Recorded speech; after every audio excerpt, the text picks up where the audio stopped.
Assalamualaikum. My name is Muzanab. I'm Bilal. She's Aliman. I'm Nadin. And Hanya Mudassir. We are in grade 4. Today we will explore the path of light and its behavior through hands-on experiment.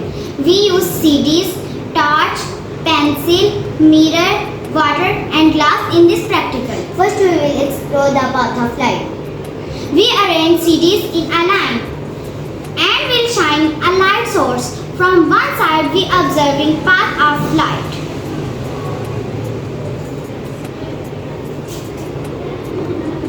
From this activity we concluded light travels in a straight line.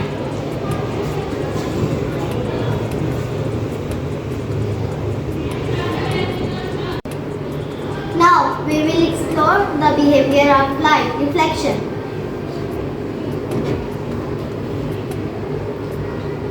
Reflection. Bouncing back of light is called reflection.